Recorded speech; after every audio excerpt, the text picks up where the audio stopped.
Hey guys, I have another quick review for you today. These are a bit on the shorter side as of late. I don't know why, but they are. I'm going to keep going with Happyland fragrances, Happyland Studio to be exact. They're perfumes that have been created by E.J. Wells, who is a musician as well as a parfumer. Uh, Very good, very nice guy. You can find him on Facebook. There's a Happyland Studio group.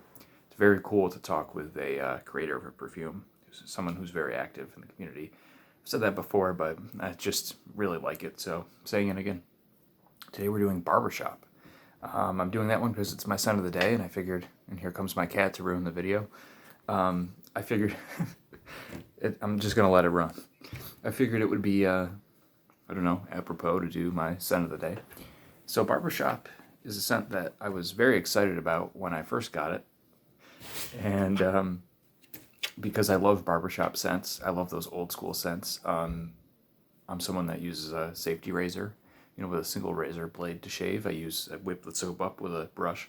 So I'm accustomed to the smell of shaving soap, not shaving cream like Barbasol, but like, not to sound conceited, like, I use the real stuff, but real shaving soap does have a more refined smell.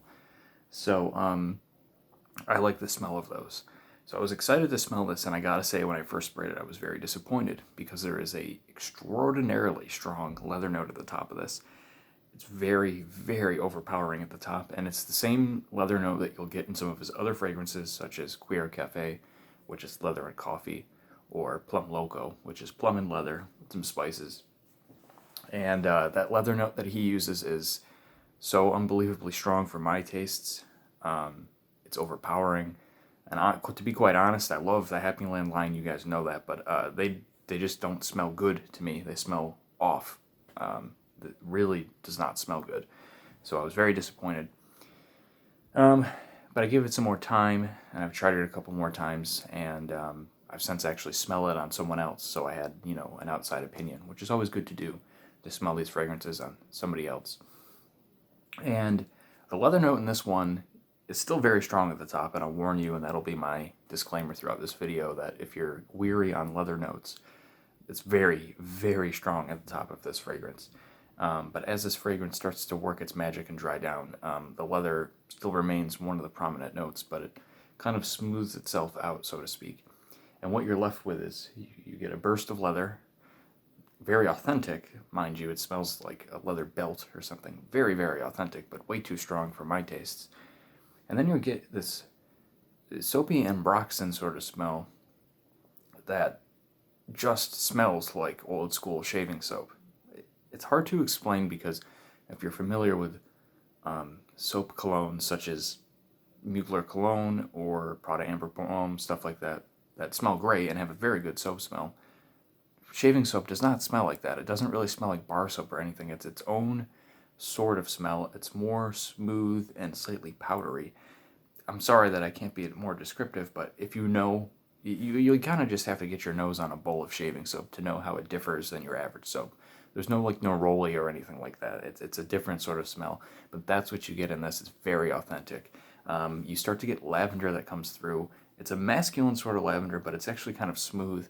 You get a little bit of orange or something, some sort of citrus in there, and you get a little bit of maybe a little bit of wood of some sort. And the three of those that come together, they're all very smooth and they're very expertly blended to not be overpowering. And that's what creates, I think, that sort of old school shaving soap sort of smell. And then it mixes with the leather that, thankfully for me, tones itself down and becomes more smooth and mixes with that. So you have these two accords essentially that just make something that smell like a barbershop. Shaving soap, you smell like the leather strop, if that's how you pronounce it, that you sharpen the blade on, and it smells really good. And as it dries down, after hours, you start to get a little bit of pepper, which is very subtle, because if there was a big dose of pepper in this, with the leather, it would just be way too much. Very subtle. And then on the extreme dry down of this, like hours later, you do start to get more of the spices, like the lavender and everything, and the ambroxan starts to push its way through to the forefront, and it's pretty nice. And the ambroxan never becomes that kind of musky, like way over the top musk.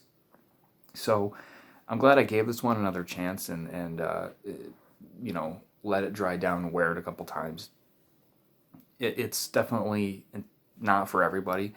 When you put this on, like I'm reminded of like you're gonna be like reminded of your grandfather essentially. This is kind of more of an old-fashioned scent. It's totally masculine through and through. It's absolutely 100% masculine. And we throw around terms, and I do too, like dated and old-fashioned. It's not always a bad thing though. I'm not saying that when you throw this on, you're gonna smell like your grandpa, and everyone's gonna be like, "Oh, that guy smells like somebody's grandfather." I think more like it's an older scent. It's kind of more refined. It smells like a time period when people were maybe a little more dapper, perhaps, and like a little more clean cut. It smells a little bit more like that. I think that's what I mean with it. There's going to be people that are not going to be able to get over that leather at the top, which is why I'm warning you so much.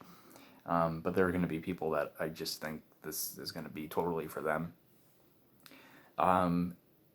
Yeah, I mean, performance, what needs to be said, this is Happyland Studio. Their parfum extract, they're not EDPs, they're a step higher than that, so it lasts easily 12 hours. Like, there's no debate about that, really. If you don't shower, you'll probably smell it on yourself 24 hours later. I have the little samples. In one spray is, guys, it's enough to fill the entire room up for like 5 hours. They're very, very strong. They're almost too strong. I know that's not something I should complain about, but if you're going to wear these fragrances to work, you should be like really careful. Just because they're so damn strong that I could not imagine wearing 2 sprays of any of these fragrances. It would choke anyone out. Kind of a good problem to have, right? So you are getting your bang for your buck. And the full bottles, the atomizers on those are like crazy. So it's gonna probably be stronger, right? So I hope that was descriptive enough for you guys. It's definitely one that you'll want to probably sample first, unless you know you're really into that sort of stuff and you're like a leather hound. Otherwise, it'll just be too strong for you. But I'm glad I gave it a chance, and it's my scent of the day, like I said. It's kind of a gray, kind of slightly rainy day, and I think it really fits that sort of thing. So another one that surprised me. Hope everybody's well. As always, please let me know what your scent of the day is and what you've been up to. I'll be back with whatever. I don't know. I'll be back with something. Peace out.